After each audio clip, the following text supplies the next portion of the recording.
Hi hello welcome to Jack TV. Jagan CM అయితే మహిళలకు మంచి రోజులు. వైఎస్ఆర్ కాంగ్రెస్ పార్టీలో మహిళలు ఎదిగేందుకు ఎక్కువ అవకాశం ఉంది. ఈరోజు నేను వరదలు కళ్యాణి ఈ స్థానంలో ఉన్నామంటే అది వైఎస్ జగన్ ఇచ్చిన ప్రోత్సాహమే. రిజర్వేషన్లతో సంబంధం లేకుండా పురుషులతో పాటు ఎన్నో పెద్ద పెద్ద పదవులు ఇచ్చి ప్రోత్సహించి గౌరవించిన వైఎస్ జగన్ తిరిగి సీఎం చేసుకుంటేనే మళ్ళీ మహిళలకు మంచి రోజులు వస్తాయి. గతంలో వైఎస్ సీఎంగా ఉన్నప్పుడు చంద్రబాబు సీఎం అయ్యాక మహిళల జీవితాల్లో వచ్చిన మార్పులు మనం గుర్తించడమే కాకుండా అందరికీ తెలిసేలా చేయాల్సిన బాధ్యత వైఎస్ఆర్సీపీ మహిళా విభాగానిదే. 20 నెలల చంద్రబాబు పాలన చూసి రాష్ట్రంలోని ప్రతి మహిళ విసుగుపోయారని మాజీ మంత్రి ఆర్కే రోజా అన్నారు. స్పోర్ట్స్ కానీ కల్చరల్ మినిస్టర్ని చేసి నా మీద నమ్మకాన్ని ఉంచి ఈరోజు నేను ఒక నాయకురాలిగా ఎదిగే అవకాశాన్ని జగన్మోహన్ రెడ్డి గారు ఇవ్వటం నా జీవితంలో ఆయన నేను ఎప్పుడూ కూడా మర్చిపోలేను. జీవితాంతం కృతజ్ఞతగా ఉంటానని కూడా మీ అందరి ముందు చెప్తున్నా. ఎందుకంటే మీరు కూడా మా స్థాయికి వచ్చేదానికి అవకాశం ఉంది వైఎస్ఆర్ కాంగ్రెస్ పార్టీలో మాత్రమే.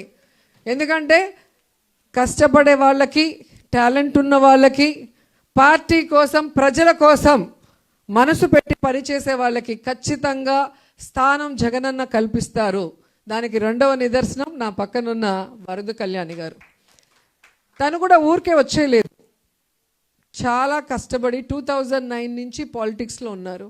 ఆ తర్వాత నేను మహిళా అధ్యక్షురాలు అయ్యాక మా మహిళా కమిటీలో జనరల్ సెక్రటరీగా నమ్మకంతో 3 జిల్లాలు అప్పగించాను. వైజాగ్, విజయనగరము, శ్రీకాకుళం 3 జిల్లాల్లో నేను ఇచ్చిన ప్రతి కార్యక్రమాన్ని విజయవంతం చేస్తూ ముందుకు వెళ్ళింది. సో అప్పటి నుంచే ఆమె కష్టపడి పనిచేసే తీరు, పార్టీ కోసం ఆమె ధైర్యంగా నిలబడిన తీరు చూసి జగన్మోహన్ రెడ్డి గారు ఎమ్మెల్సీ ఇచ్చారు. సో రిజర్వేషన్ ఉంటేనే మహిళలకు ఇవ్వటం కష్టం.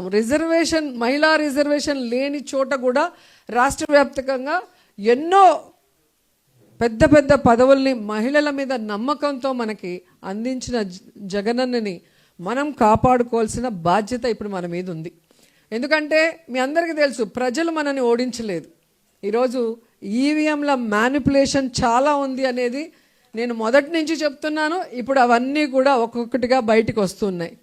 సో మనం తెలుసుకోవాల్సింది, ప్రజల్ని తన సొంత మనుషులుగా ప్రేమించి కులం, మతం, ప్రాంతం చూడకుండా ప్రతి మహిళకి మంచి చేయాలి అన్న ఉద్దేశంతో సంక్షేమ పథకాలు కానీ, ఇళ్ల పట్టాలు, ఇళ్ళు కట్టించడం కానీ, అభివృద్ధి కార్యక్రమాలు కానీ, అలాగే పదవులు కానీ ఆల్మోస్ట్ ఓటర్లు ఈక్వల్గా ఉన్నాం కాబట్టి మగవాళ్ళకి అవకాశాల్లో కూడా మనకి ఈక్వల్గా అందించిన ఘనత జగనన్నకే దక్కింది. మరి అలాంటి జగనన్నని ఈరోజు మనం కూడా కులం, మతం, ప్రాంతం ఏది కూడా తేడా లేకుండా ప్రతి మహిళ కూడా ఒక శక్తిగా, ఒక టీం వర్క్గా ఫామ్ అయ్యి మనం జగనన్నని మళ్ళీ ముఖ్యమంత్రి స్థానంలో కూర్చోబెట్టాలని కూడా ఈ సందర్భంగా తెలియజేసుకుంటున్నా. ఎందుకంటే ఈ మహిళా దినోత్సవం రోజు రాష్ట్ర వ్యాప్తంగా ప్రతి మహిళ కూడా జగన్మోహన్ రెడ్డి గారు అధికారంలో ఉన్నప్పుడు, ఇప్పుడు కూటమి ప్రభుత్వంలో అధికారంలో ఉన్నప్పుడు మహిళలకి ఏం మంచి జరిగింది అనే దాని మీద బేరీజు వేసుకుంటే ప్రతి మహిళ కూడా ఈరోజు కూటమి ప్రభుత్వం అధికారంలోకి వచ్చిన విధానం చూసి పాలిచ్చే ఆవును వదులుకొని ఎగిసెగిసి దాన్నే దొన్నపోతం తెచ్చుకున్నామని ప్రతి మహిళ ఫీల్ అవుతుంది. 20 నెలల్లోనే ఎప్పుడు ఎన్నికలు వస్తాయా, కూటమి ప్రభుత్వాన్ని కూకటి వేళ్లతో పెకిలించి పడేద్దామా అని ప్రతి మహిళ కూడా ఎదురు చూస్తుంది. ఎందుకంటే జగన్మోహన్ రెడ్డి గారు ఉన్నప్పుడు మహిళా సాధికారక పాలన మనకు అందిస్తే, చంద్రబాబు నాయుడు కూటమి పరిపాలన ఏమిచ్చింది? నారావారి నరకాసుర పాలన ఇచ్చింది. ఈరోజు రాష్ట్రంలో చూస్తే మనకి గౌరవం లేదు, ముఖ్యంగా రక్షణ లేదు. ఈరోజు ఒక హోంమంత్రి మహిళ అయి ఉండి కూడా మహిళలకి రక్షణ కల్పించలేని దౌర్భాగ్య స్థితిలో మనం ఉన్నాం. ఆమె హోంమంత్రి పదవి తప్ప అన్నీ చేస్తుంది. ఆటలాడుతుంది, పాటలు పాడుతుంది, డాన్స్ వేస్తుంది, అని కూతలు పెడుతుంది. అమ్మ, నీకు ఇచ్చిన పదవి హోంమంత్రి అమ్మా. ఆడవాళ్ళకి రక్షణ కల్పించమ్మా. ఎవరైనా తప్పు చేస్తే వాడు ఎవడైనా కూడా వాడిని శిక్షిస్తే రెండో తప్పు అనేది జరగదు అంటే దానికి ఆమెకి టైం లేదు. అలా అంటే ఒక ఆమె, ఇంకో ఆమె మంత్రి ఉంది. ఆ మంత్రి పిఏ మీకు ఉద్యోగం ఇప్పిస్తాను నాతో వస్తావా అని చెప్పి ఆడవాళ్ళ జీవితాల్ని నాశనం చేస్తుంటే ఆ మంత్రి పట్టించుకోకుండా జీవితాలు నాశనం అవుతుంటే చూస్తుంది. ఇంకో ఆవిడ ఉంది సవిత, అనిత, సవిత, సంధ్యారాణి. ఈ ముగ్గురు మంత్రులు అవ్వటం మహిళలుగా మన దురదృష్టం అని చెప్పుకోవచ్చు. ఎందుకంటే మహిళా మంత్రులు ఉంటే మహిళలకి సంక్షేమాన్ని అందించాలి, మహిళకి భద్రతను అందించాలి, మహిళకి రక్షణ కల్పించాలి, మహిళా సాధికారత దిశగా పనిచేయాలి. అలా చేయని ప్రభుత్వాన్ని నిలదీయాలి. అది వదిలేసి ఈరోజు టింగు రంగా అని చెప్పి చంద్రబాబు నాయుడు గారిని తీసుకొని ఈ మంత్రులు మహిళా దినోత్సవ వేడుకలు అంటూ ఈరోజు ఒక డ్రామా చేస్తున్నారు. మీరు అందరూ చూస్తారు. అసలు కూటమి ప్రభుత్వానికి, ముఖ్యంగా చంద్రబాబు నాయుడికి, అనితకి, సవితకి, సంధ్యారానికి మహిళా దినోత్సవ వేడుకలు జరిపే అర్హత ఉందా అని అడుగుతున్నా. ఎంత సిగ్గుచేటు చెప్పండి. ఈరోజు రాష్ట్రంలో 6 ఏళ్ల అమ్మాయి నుంచి 60 ఏళ్ల ముసలిదాన్ని వరకు రేప్ చేస్తున్నారు, దాడులు చేస్తున్నారు. వాళ్ళ అధికారాన్ని ఉపయోగించి లొంగ తీసుకొని వాళ్ళ జీవితాలు నాశనం చేస్తుంటే ఈరోజు ఎవరైతే కంప్లైంట్ ఇస్తారో ఆ మహిళల మీద కేసులు పెడుతున్నారు తప్ప తప్పు చేసినా తప్పుడు వాళ్ళ మీద కేసు పెట్టకుండా వాళ్ళకి మళ్ళీ కొమ్ము కాస్తున్నారు. వీళ్ళ మహిళా దినోత్సవం చేసి మహిళలకి మంచి చేస్తామని చెప్తే ఈ రాష్ట్రంలో ఉండే మహిళలు నమ్ముతారా? ఈరోజు అధికారంలోకి వస్తే కులం, మతం, ప్రాంతం, పార్టీ చూడకుండా మహిళలందరికీ మంచి చేస్తాం, జగన్మోహన్ రెడ్డి గారు ఇచ్చిన దానికన్నా డబుల్గా ఇస్తామని చెప్పారు కూటమి ప్రభుత్వం. ఇచ్చారా? ఈరోజు కులం, మతం, పార్టీ చూడకుండా మన పార్టీ అయినా వాళ్ళ పార్టీ అయినా అందరినీ వెన్నుపోటు పొడిచేయటమే. వెన్నుపోటు వెన్నతో పెట్టిన విద్య చంద్రబాబు నాయుడుకి. నిజమే కాదా? సో ఈరోజు మననే కాదు, అటు బీజేపీ మహిళల్ని, తెలుగుదేశం పార్టీ మహిళల్ని, జనసేన మహిళల్ని కూడా వెన్నుపోటు పొడిచిన ఘనత చంద్రబాబు నాయుడికే దక్కింది.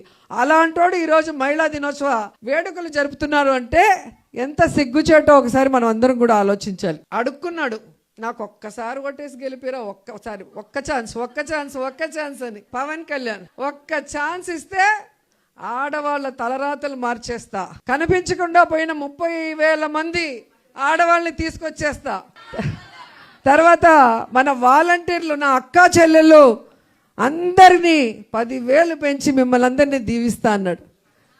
సుగాలి ప్రీతి పేరు చెప్పుకొని సుగాలి ప్రీతి వాళ్ళ తల్లి కన్నీళ్లతో గెలిచిన పవన్ కళ్యాణ్ ఈరోజు అదే సుగాలి ప్రీతి తల్లి కన్నీళ్లు పెడుతున్నా అపాయింట్మెంట్ ఇవ్వకుండా, ఆ కుటుంబానికి న్యాయం చేయకుండా మోసం చేసిన వ్యక్తి. తెలుగుదేశంలో జరిగిన ఇష్యూని, సుగాలి ప్రీతి ఇష్యూని మన ప్రభుత్వంలో తీసుకొచ్చి అంత ఇష్యూ చేశాడు. ఆ కుటుంబానికి జగనన్న న్యాయం చేశాడు కానీ పవన్ కళ్యాణ్ న్యాయం చేయలేదు. 30,000 మంది కనిపించకుండా పోయారు, ఇంటెలిజెన్స్ రిపోర్ట్ వచ్చిందని చెప్పిన వ్యక్తి 20 నెలలు అవుతుంటే 30,000 మంది కాదు 30 మందిని కూడా తీసుకురాలేదు. మరి ఈరోజు కూటమి ప్రభుత్వంలో ఇంటెలిజెన్స్ పని చేయట్లేదా అని అడుగుతున్నా. ఈరోజు వాలంటీర్ అక్క చెల్లెమ్మలకు 10,000 పెంచడం దేవుడెరుగు, మొత్తానికి ఉద్యోగాన్ని పీకి రోడ్డు మీద పడేశారు. వాళ్ళు ఏడుస్తుంటే కనీసం వాళ్ళ పక్క తిరిగి కూడా చూడలేదు. ఇలాంటి వాళ్ళకి మహిళా దినోత్సవ వేడుకలు జరుపుకునే అర్హత ఉందా అని అడుగుతున్నా.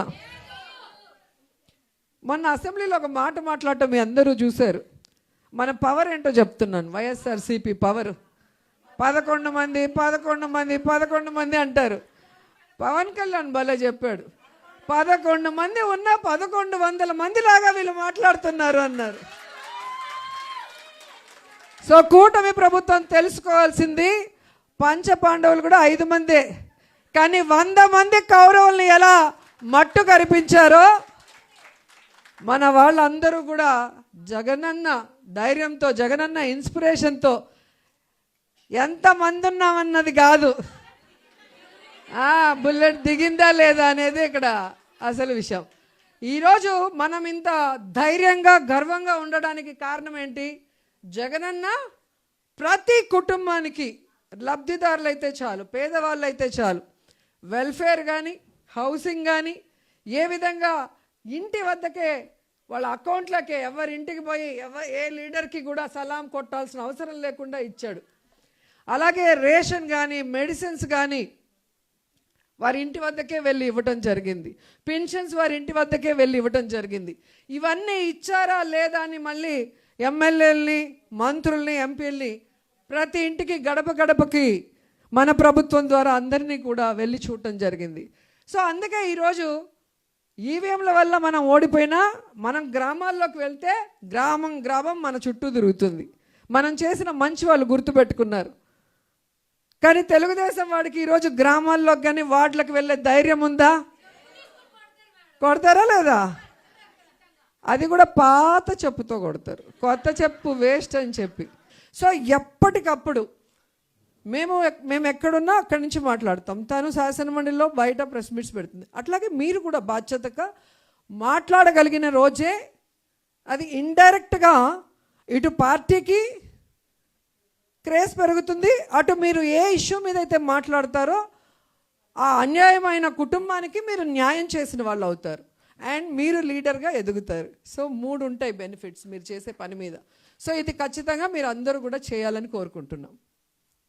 అండ్ ఇంకోటి,